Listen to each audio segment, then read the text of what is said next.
review more hip hop, more hip hop. Just want to say shout out to our SoundCloud audience, shout out to our Reddit audience, man. We see y'all guys over there pushing it in full effect. We appreciate y'all. We appreciate y'all.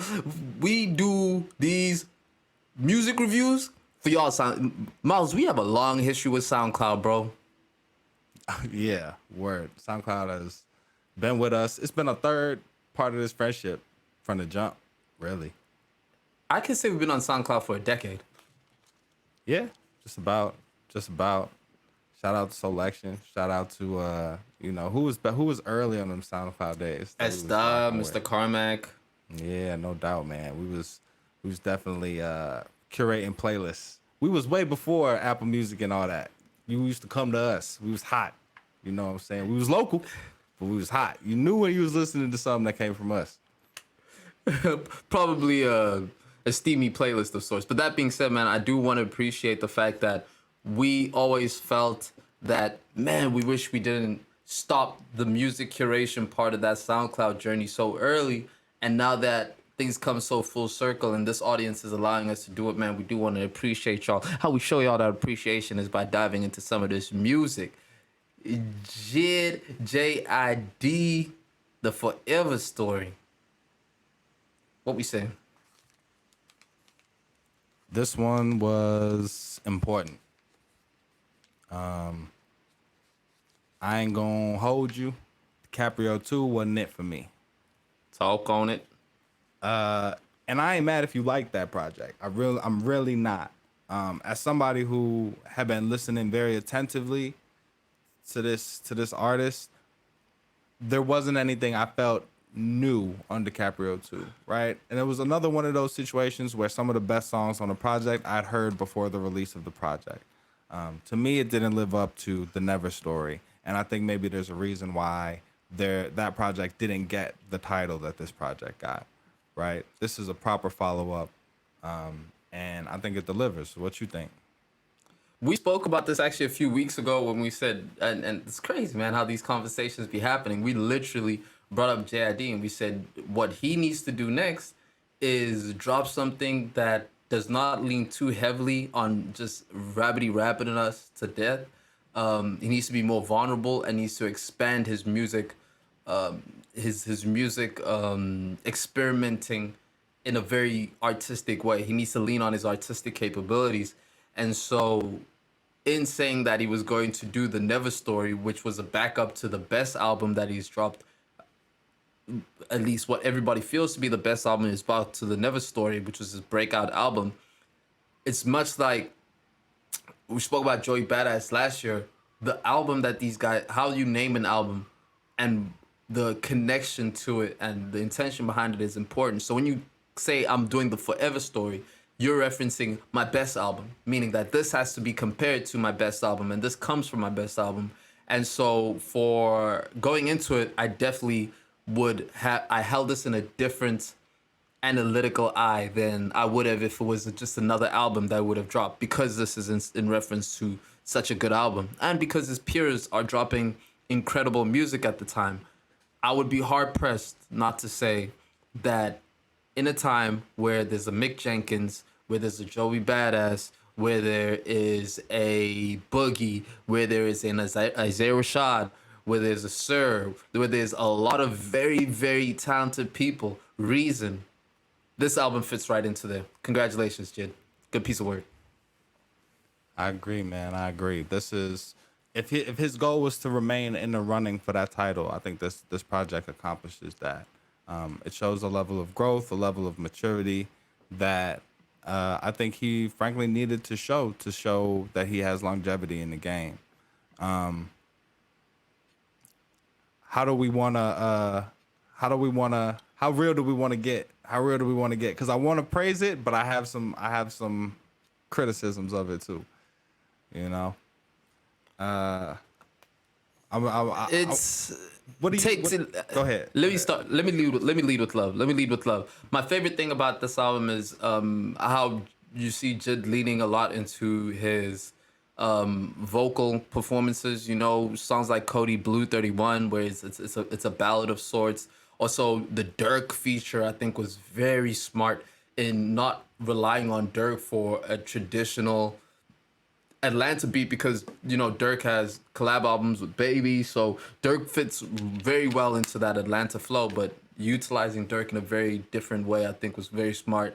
And then his use of Ari Lennox, System, Brothernem, man, I think this content is extremely intentional, and it's very poignant and on the money.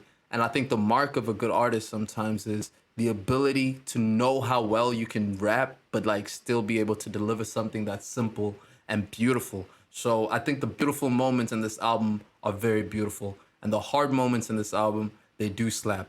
My brother is going to now offer the harsh criticism. Let me get out the way. It ain't even that harsh. It ain't even that harsh. It's again. I want to lay the foundation of like this was a really good project. I think one of my biggest overall criticisms of Jid is the double time flow, right? And there were points on this project where it felt like it was a tool that he was using to create the dopest song possible, and it was other parts of this project where I felt like he was falling back on that in a way that didn't. I don't know. I wouldn't want to say that it wasn't creative, but I just feel like when he didn't, there were some spaces where he used it and didn't use it that showed me that he relies on it a lot. It's a big part of his repertoire. What's a And double time flow? a double time flow is when you take the amount of bars that you can fit into a space, and you basically fit 2 bars for every measure of a song, or you say 2 bars worth of lyrics for every 1 bar of a song, right? So if a beat is like 1, 2, 3, 4, you can kind of rap like 1, 2, 3, 4, or you can rap like 1 and 2 and 3 and 4. You dig me, right? And he uses that second cadence a lot in his music to really powerful effect on some songs, and in other songs I'm like, did you need to do this, or did you not know how to not do this? You feel me? I think the songs like Brother Them, Sister Them, Can Make You Change, Stars. I think they really do. They speak directly towards that criticism, which was the criticism that he had on DiCaprio too, where it was just flooded in that. So I think just some pushback on that. Clearly, his lyrical abilities come in the way that he can squeeze flows into tight spaces. But by dropping a song like Cody Blue, which is almost entirely singing, that is towards those critics, and being like, nah, I can do this thing on a whole different level too. Funny enough, it's something that we've seen Boogie do. So I would say that this is also heavily influenced by Boogie in terms of the love song singing element of it. But I still think it comes off very well. Yeah, I agree. And actually, maybe this is a an unpopular opinion from the Never story, but Hereditary is one of my favorite songs on there of Same. him singing, right? And so I think he's shown that he can do it, but I think he's still developing his approach to certain songs. Like you, man, I really appreciated the way that he used, or the way that Dirk on Blood and Them wasn't a typical Chicago sounding, drill sounding feature. I don't love Dirk's performance on the song, but again, right, I appreciate the creativity. I thought Can't Make You Change was hard. Now, System M. System M is a joint. Nah, System M is fire. I mess with that heavy. I think songs like Crack Sandwich are some of where he displays his ability to pick from a different pool of content than most artists are right now, and to weave in vulnerability and to paint pictures, right? He does all the things that artists talk about doing, painting pictures with his bars, really making you feel it. But there's a uniqueness to the way that he approaches storytelling that makes you feel connected to the characters in his stories, his family, even his use of skits. I really just appreciate his approach to this, man. Even the album cover, right? Like, a lot of times we see an album cover and we're like, okay, he went with one of those. It looks like this. This is something a little bit different, with him standing in the middle and all these scenes from different pictures all on the same background. He's in a different artistic space. And if there was a question of whether he belongs in conversation with the Boogies, with the Isaiah Rashads, with some of those other gentlemen, I think he's solidifying his spot. Let me ask you something, though. based on an album we reviewed not too long ago, this or that Joey Badass project? Oh man, I don't like doing that type of competitive thing, man. But I do think that it's Come a on, lot. man. It's very close. Hip hop is competitive, dog. It's very, very close. But I think both of them are chasing that Boogie album. And I think that Boogie album is chasing that Rashad album, if that helps anybody put things into perspective. So, I very solid piece of work. And I think, man, kudos to Dreamville. Kudos to Dreamville, man, cultivating so much talent coming out of there. Funny enough, I think Jid is front runner for me in the Dreamville space. I think Boss is their pop rapper look, and I think Ari Lennox is their female R&B songstress. But I think Jid for me is front runner in Dreamville, and I think he wants that spot. He acknowledges that spot, and he's going. I met Jid in South Africa in 2017, 2018.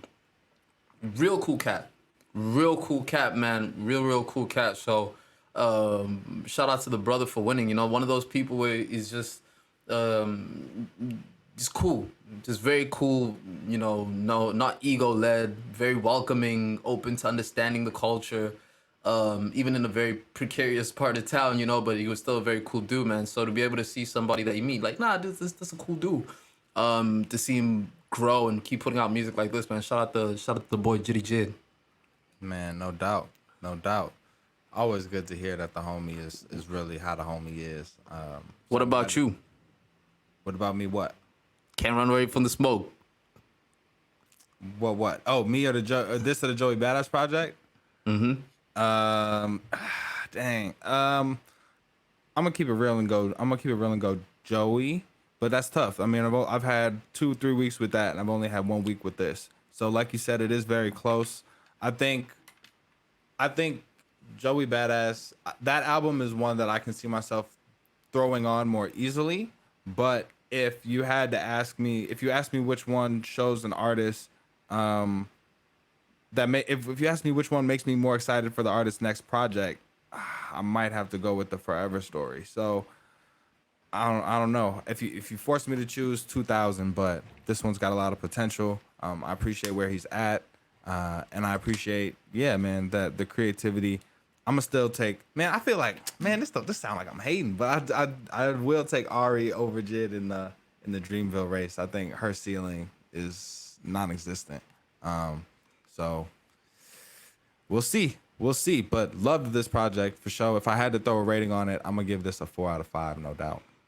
Me and my brother in sync. Me and my brother are a 1-to-1. We got a quote. We got a comment from the last goon saying it was a dope listen. Shout out to the last goon.